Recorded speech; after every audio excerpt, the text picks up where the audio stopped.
After 9 months of COVID experience, children have learnt and learn. That means there is a shift from small screen learning to blackboard learning. Therefore, we as teachers will have to adjust ourselves from teaching using a camera and mobile, using Google meetings, to face-to-face whole class teaching. For this, I think we have to reflect things to make our teaching effective. We have to reflect. That means we have to think of how we can approach, because children have spent 9 months without face to face and without looking at the blackboard. So to approach this, we have to think of the approach, to reflect. What are the things we have to think? We have to think of classroom procedures, techniques, tools, and strategies. I am talking mostly connected to primary classes and also upper primary classes. That means we are talking of class 1 to 8, upper primary. So we will be talking about class 1 to 8. This is of a more interesting and important area when the children come to school, maybe from April 9th onwards. Now, when we think of the classroom, we have events. Now let us look at the events that will be coming. One is entry into the class, motivation, and making rapport with the children, because children have spent the way they like in their own home. Therefore, there is a need for us to build up a rapport. Then our transaction in the classroom includes our talk, our questioning, our blackboard work. We have to reorient ourselves on all the three areas. And the classroom management. Perhaps children have forgotten, or they would not be having the same type of tempo and the behavior as it was earlier 9 months. So they need a classroom management activity now. And we were using small cameras, mobiles, to record our lessons. Now we will be facing blackboard and the whole class of 30 to 35 children. For that, we have to practice content sequencing. How logical we have to present, what is the speed we have to present. So these are the various steps of planning the lesson for you. And we have to think of our judgment in the classroom, judgment of learning, how children will learn.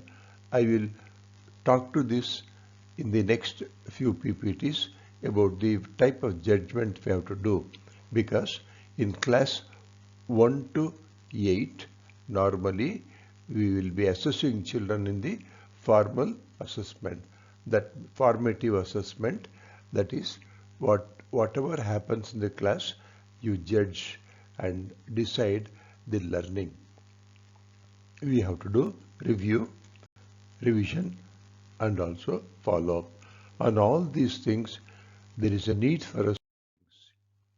Now, normally, every teacher enters the class with certain beliefs, and those beliefs include two important questions.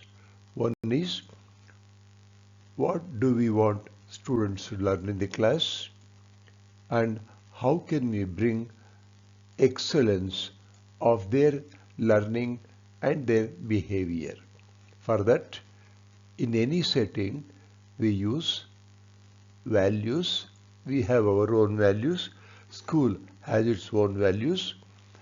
We have beliefs in children, beliefs in ourselves, belief of the system, and for that we use certain pattern of words in the form of language, and we also use content. So the classroom will contain, when you go to teaching, all these things embedded in your lessons. So we have to reorient on all these things. Now when we enter the classroom, are there any methods of entering? Well, I think if you remember, good teachers, they always come with moderately well dressed, and they have their body language as they enter. Either they say good morning to all, or they come with a smiling face. So we must know how we can model ourselves as good human beings in front of the classroom when children come to school after 9 months. And this will help us in rapport building. That means children will have to recalibrate their attention to the teacher. For that, you have to plan, and some of the ideas are there in the technique called neuro-linguistic programming that we can talk in any other time. And the belief system of the teachers include values, the system practices. Your school, your community, or you yourself may have certain values, and those values will have to be rethought because world is changing and the CBSE is changing its vision. When we enter the class, we call that initiation of the lesson, initiation of the lesson of the day. For that, you have to prepare how to make children motivate in learning. That's called rapport building. That means they will try to adjust with your emotion, or you have to adjust yourself to the emotional setup of the classroom. That's what's called rapport building. You must create focus on children by using the language you use, the words you use in the classroom, maybe 1 or 2 words or 3 words to initiate a lesson. That you should plan very effectively. And in the same time, you'll be setting the goal for the lesson, and the session objective you have to explain to them. When you want to teach, you use the content, and the content has to be broken down into small pieces. That's called checking. Sometimes in the science class, we use certain words or events and then go upwards, building that into a concept. Maybe in mathematics, we use 1 or 2 small examples and then we try to build up certain things. In English, maybe we move a concept and then come down to the facts. So both these methods you know very well. I am not going to talk much on that. While teaching a particular subject, you will be anchoring on certain props. It may be previous knowledge, or it may be a diagram, or it may be a story. That we will know in the lesson of the session includes what you have planned for that particular period. It may be 40 minutes, or it may be 35 minutes, or it may be 1 hour. For this, you must know the topic and the complete knowledge of that. Because during the COVID-19 time, we have had with us ready-made script. Now we will not be having script on our hand. We have to use perhaps our own memory. Therefore, we have to reorganize our way of presenting the content in the classroom. And we have to know whether we only give knowledge. We have to plan for enriching the knowledge that is we are using in the classroom. We have to practice fine-tuning to help children to write the examination, and we have to revise in optimizing the learning for that particular session. So these are the various things we have to reflect upon. We have to rethink how we can do. Therefore, reflection of all these areas are very, very important. I hope you as a teacher will try to reflect upon these areas. So when we enter the class for a session, we will say there is a demand. There will be a demand from the education. There will be a demand from the school, a demand from the examination. They want certain amount of knowledge to be understood. They must be able to understand that, and they should be able to apply that in the classroom. And as a teacher, you should know what is the demand today. The demand from the CBSE, or the demand from the NCERT, or the demand from our country will be today to prepare children for 21st century. That means children should be made to understand the way the life goes on after and during their school days. For that, today CBSE wants us to give what is called experiential learning, and also integrate that with the art, and they should be integrated with the nation's ambitions. When you come to whole class teaching, we know there will be group of 20 to 35 children in the class.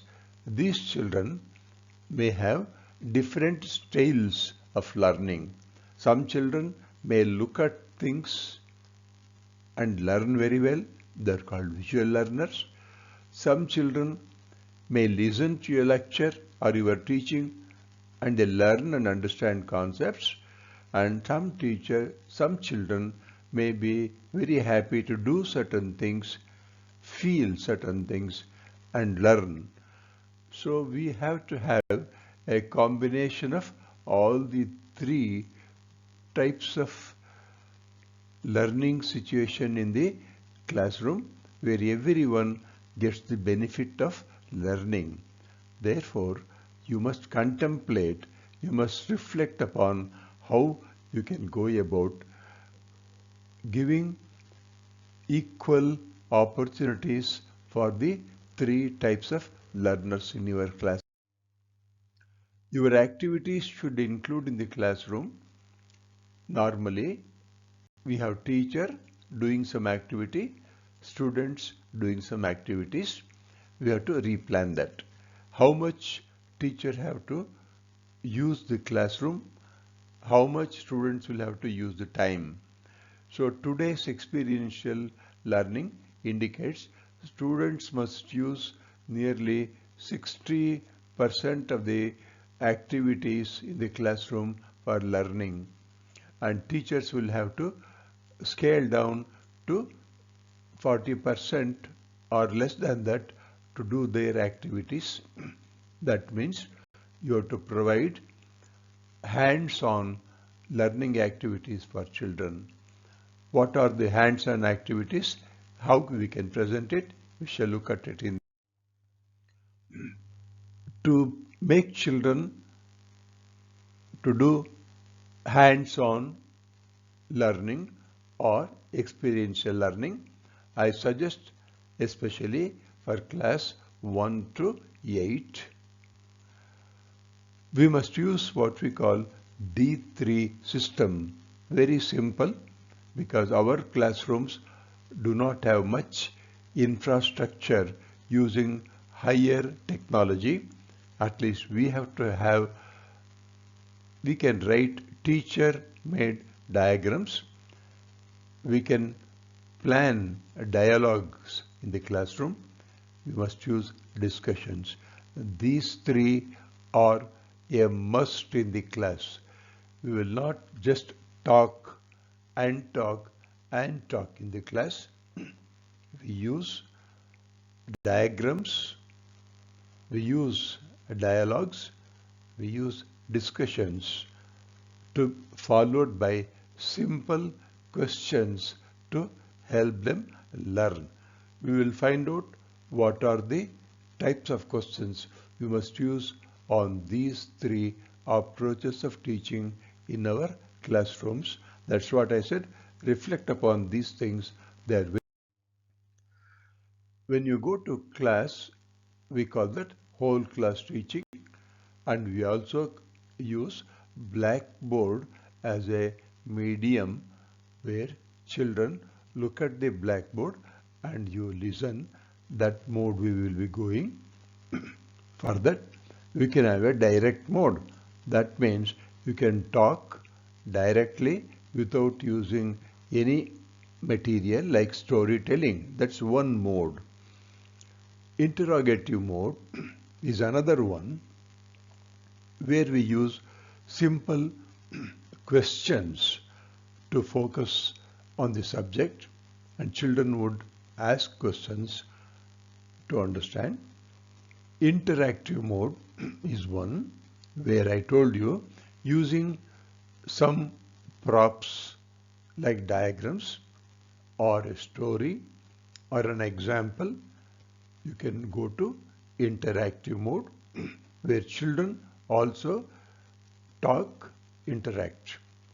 We can go to collaborative mode where you can divide the class into 3 or 4 or 5 small groups depending upon the number of children. Allocate them what they have to learn using any props or materials on their hand, and let the groups discuss, have a dialogue, and understand what they are doing, what they are learning. Then you as a teacher can help them as a guide. While doing so, you will be following what's called IRF cycle. That means you initiate an activity. When you initiate an activity, it may be a dialogue, a discussion, or a drawing, because today CBSE wants art integration in the classroom. You may use certain ways of making children to draw or talk.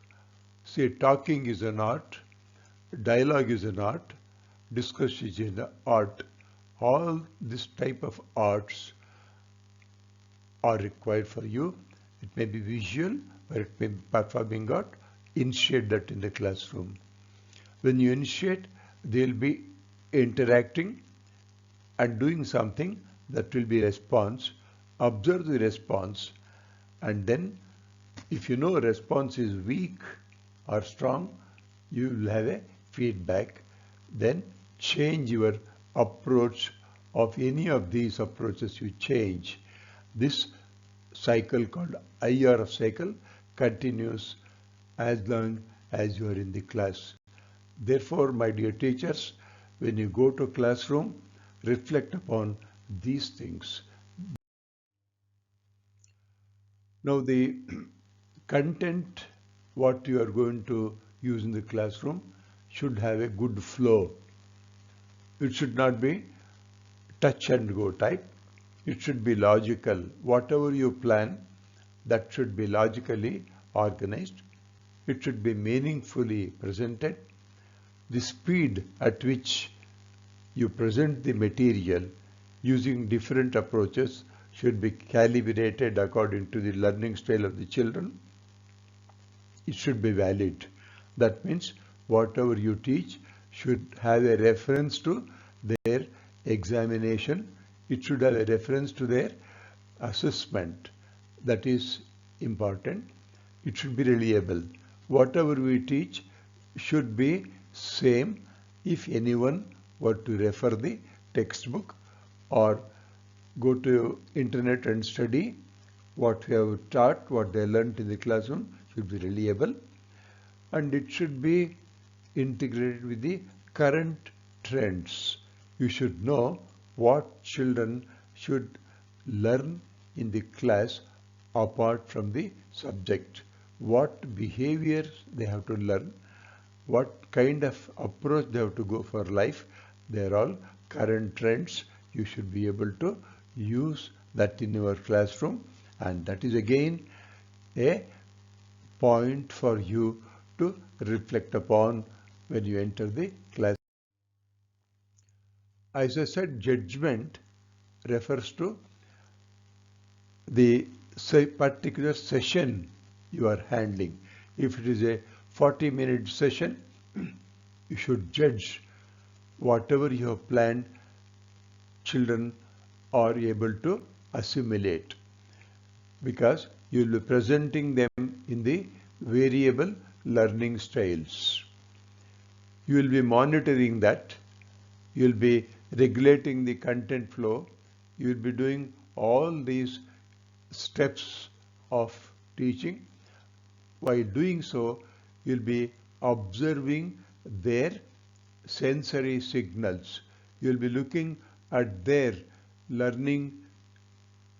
That means you will be watching their face, their body movements, what they are writing. When you look at their face, sometimes you find whatever you are teaching is not, they are not able to understand. Then you have to calibrate, change your language pattern or your presentation style or your speed of presentation, and that type of judgment is required for formal assessment, or what you call formative assessment, that happens in the. What type of atmosphere we should have in the classroom? After 9 months of free living in the classroom, children come to school now.